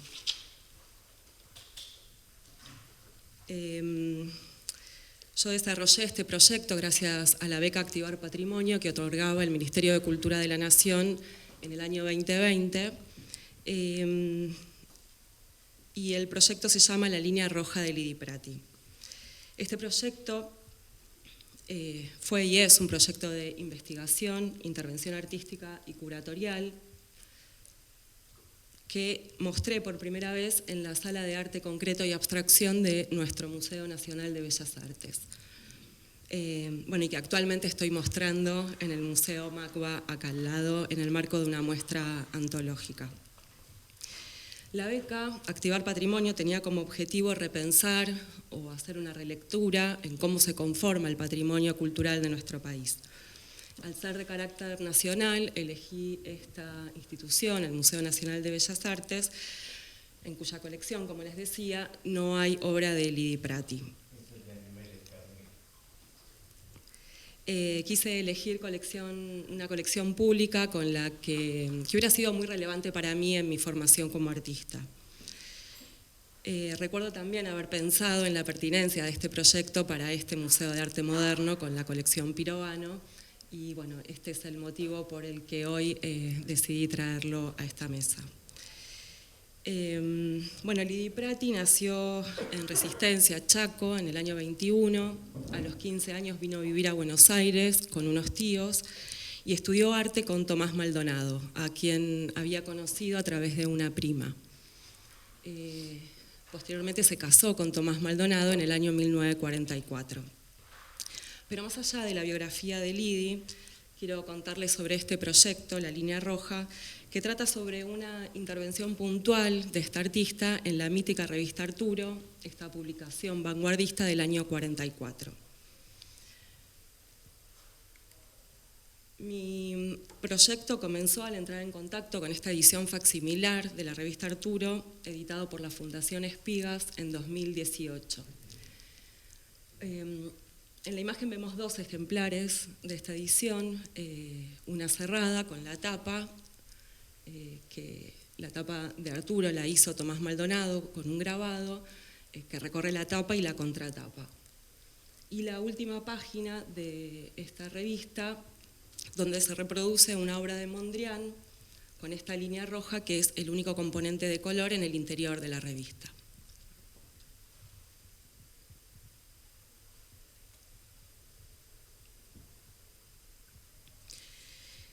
Prati contó en una entrevista y en varias oportunidades haber impuesto la reproducción de esta obra de Mondrian para Arturo. Ella cuenta que vio la obra en una revista Art News en la calle Corrientes, en una librería, donde ella iba a revisar publicaciones del exterior para estar un poco, digamos, al tanto de lo que sucedía. Y que enseguida lo llamó a Maldonado por teléfono para decirle que había encontrado a alguien que pensaba como ellos. También cuenta Lidy que, dados los costos de reproducción de la época, ella había decidido pintar la línea roja para cada uno de los ejemplares de Arturo. Les traje una... Ahí. Bueno, esta es la última página de una revista original de Arturo, para contarles un poco de la revista. Esta revista fue llevada adelante con mucho esfuerzo por un grupo de muy jóvenes artistas que se reunían en un bar de la calle Rivadavia y Porredón, el bar Rubí, y se juntaban a debatir sobre el estado del arte, digamos. Estos artistas son Tomás Maldonado, Yula Kosice, Carmelo Ardenquín, Rod Rothfuss, Lidy Prati y Edgar Bailey. La publicación contó además con la colaboración de artistas consagrados como Joaquín Torres García, Vicente Huidobro, Murilo Méndez y María Elena Vieira da Silva. Arturo tuvo una única tirada, de 250 ejemplares aproximadamente. Fue una revista hecha de manera artesanal. Y de estos ejemplares, actualmente en nuestro país se encuentran menos de 10 y todos pertenecen a colecciones privadas.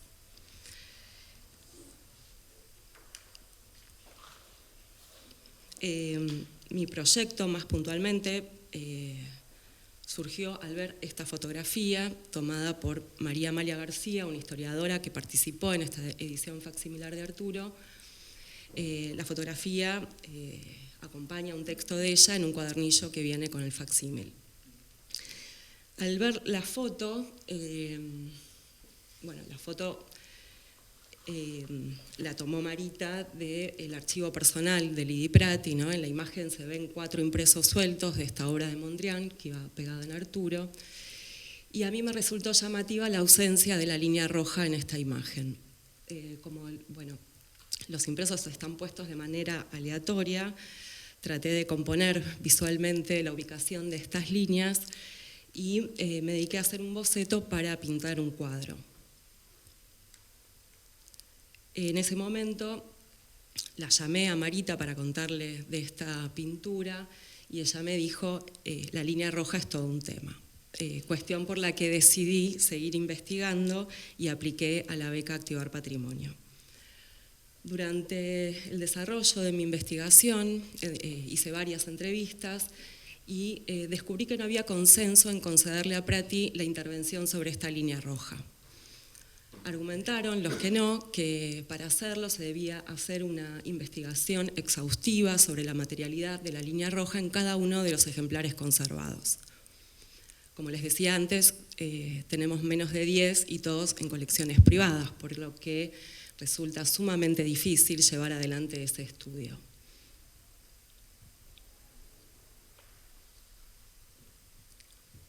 Por otro lado, también les quería contar que para la realización del facsímil se investigó una revista Arturo original y se descubrió en la línea roja un efecto squash propio de una impresión con sello o un artefacto similar. Bueno, yo en tanto pintora creo en las palabras de Lidi Prati, figura que fue invisibilizada y marginada en la historia del arte de nuestro país, y creo además que su género fue determinante para esto. Con este proyecto, La línea roja de Lidi Prati, yo intenté aportar al dilema de la línea roja, introduciéndolo poéticamente entre sus contemporáneos en el Museo Nacional de Bellas Artes, pero también trayéndolo a nuestro presente para tratar de reparar la ausencia de esta artista en nuestro patrimonio cultural. Lo que estamos viendo es la sala ya con la intervención en el museo, el cuadro de la línea roja conviviendo con Cosiche, Loza, Maldonado, Lito, Melé, Tomaselo, Álvarez y otros. Girola, Yomi. Bueno, parte de este proyecto fue también una vitrina donde dispuse toda la documentación que relevé y un poco quería empezar contándoles de una genealogía de esta línea roja, digamos, a través de dos artistas contemporáneas que se acercaron a la figura de Lidi Prati. Ellas son Carla Bertone, por un lado, que le realizó una entrevista a Lidi en el año 2004, que salió publicada en Ramona en 2005. Y el título de la nota es Había que borrarme, que es lo que hicieron siempre, frase que dice Prati en el desarrollo de la entrevista. Donde está el puntito rojo, bueno, no sé si se llega a leer, pero ella ahí cuenta que había propuesto esta obra de Mondrian para Arturo, que los impresos medían 10 por 10 en papel e ilustración, que ella pasó con témpera colorada a cada una de las líneas y que Yula Cosiche les ponía cola para pegarlos en la página. Perdón, y dice, esta revista no se publica si no hay una reproducción de Piet Mondrian. Sí, sí. Después aclara que no con ese ímpetu, pero que lo dijo. No sale. Bueno, algo importante para decirles es que yo conseguí el audio original de esta entrevista, que dura alrededor de 2 horas. Era bastante inaudible, porque se hizo con una grabadora de mano en el Bartolón, en Avenida Santa Fe y Coronel Díaz, y la voz de Lidi se pegaba mucho al ruido de fondo del bar.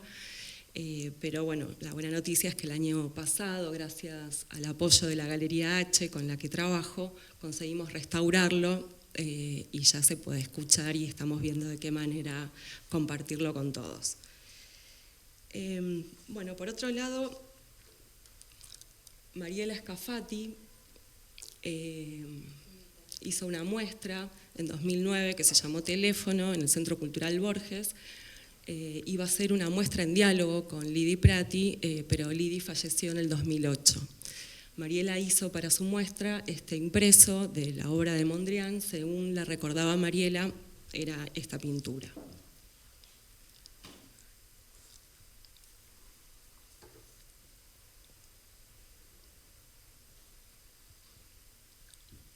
Parte también de la vitrina fue esta documentación, son 2 fotografías de la primera inauguración de la primera muestra de arte concreto de la agrupación en el Salón Peuser en el año 1946. Acompañando estas fotografías, la primera publicación de ellos, que salió unos meses después de la muestra, Arte Concreto Invención 1. Quería detenerme un poco en estas imágenes. La foto que tienen a su izquierda son las 2 imágenes que vimos recién, ¿no? es el grupo de los artistas concretos posando para ser retratados. Se pueden dar cuenta que son todos hombres. Ellos son, de izquierda a derecha, Caraduje, Espinosa, Iomi, Molenberg, Maldonado, Contreras, Girola y Raúl Loza. En la otra imagen, la que tienen a la derecha, es una escena, digamos, más social dentro de la inauguración. Hay público general y parte de estos artistas que les dije. Y de traje blanco está Lidi Prati. Yo estas imágenes las tengo en un libro sobre Maldonado, sobre sus escritos en la Escuela Ulm, entre otras fotografías. Durante la investigación estuve leyendo bastante ese libro, mirándolo, pero cuando vi la revista de Arte Concreto Invención que tiene el Museo Nacional de Bellas Artes, descubrí en esta página que hay una manipulación gráfica sobre las fotografías que les mencioné recién. La figura de Lidi Prati está recortada y pegada sobre la figura de Girola.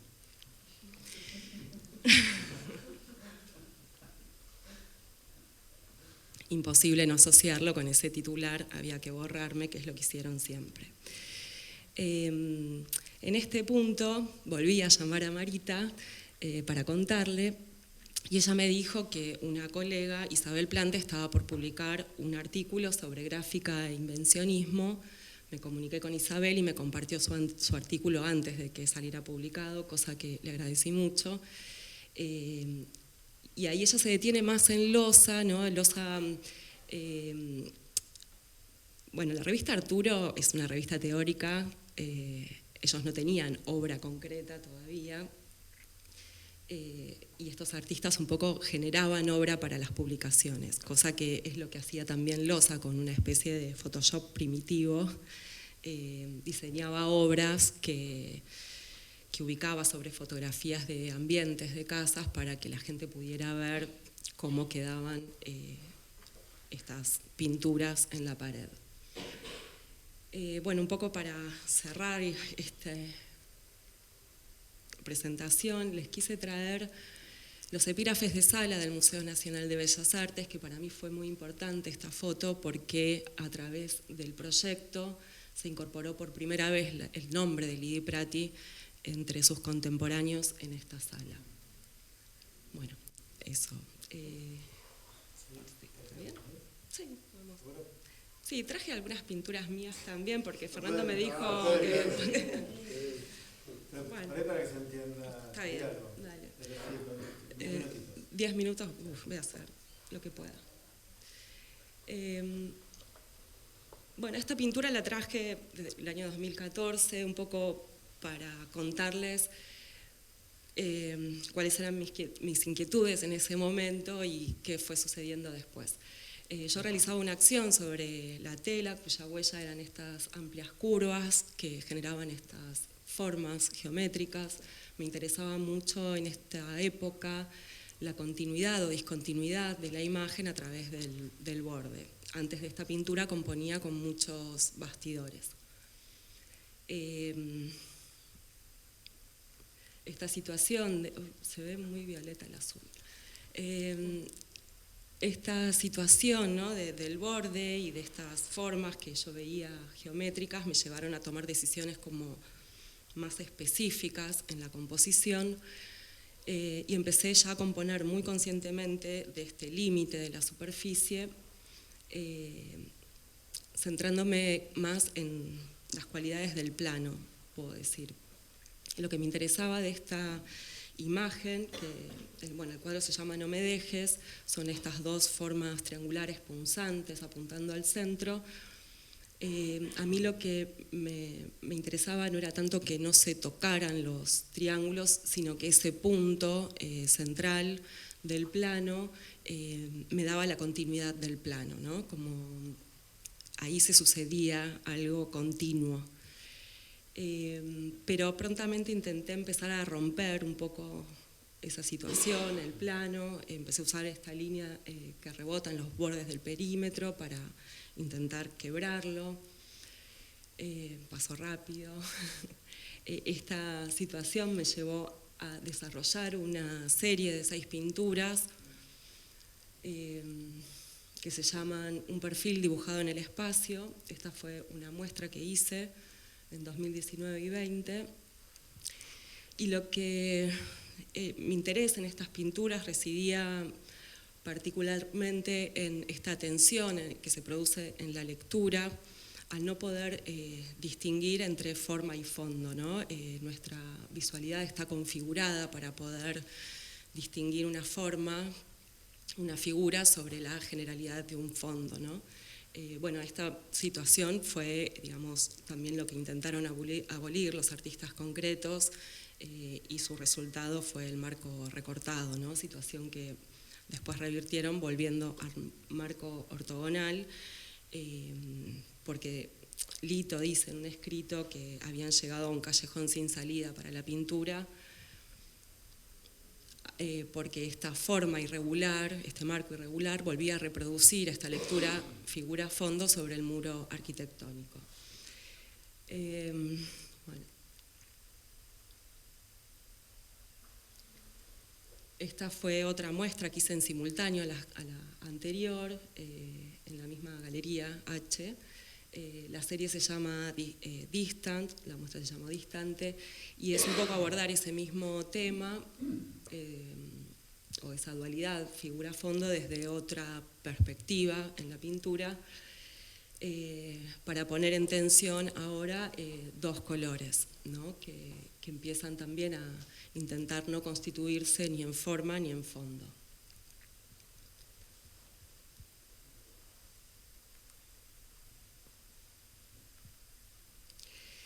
Esta pintura la traje, bueno, yo tenía esta imagen de puntos hacía un par de años antes, la obra es de 2021, y no sabía mucho cómo llevarlo adelante en la pintura. Fue la época en la que estaba estudiando, investigando y poniéndome en contacto más profundamente con la obra de Lidi Prati, y ella tiene una obra de puntos y utiliza este fundido, y para mí esa fue la clave para poder yo resolver esta pintura. La obra de ella se llama Referencia sensible de un espacio definido, y yo titulé la obra Referencia sensible de una artista concreta, un poco en agradecimiento a Lidi Prati. Este recurso del fundido también estuve investigando, me interesó porque cuando los concretos vuelven al marco ortogonal, vuelven a debatir y pelearse entre ellos como lo hacían. Algunos se inclinan por utilizar este recurso y tengo entendido que la gran mayoría no. No conozco obra de Maldonado que utilice este recurso, por ejemplo. Sí, que él deja de pintar. Él deja de, bueno, sí, claro. Sí, sí, también Lidi dejó de pintar más o menos por la misma época, ¿no? Por los 50, mediados de los 50. Cuando se separan. Claro, se divorcian en el 54. Pero bueno, algo me parece... Algo más sentimental, todo. Bueno, algo que me sucede a veces es que dentro de una pintura me detengo y extraigo otra pintura, ¿no? Esta es una situación de estos 4 puntos que me interesó. Es una cosa que me pasa bastante seguido, que dentro de un cuadro veo otra pintura que la tengo que pintar y así no termino nunca. Otra situación que sucede, cada tanto aparece una palabra que me da como una estructura plástica para llevar al plano.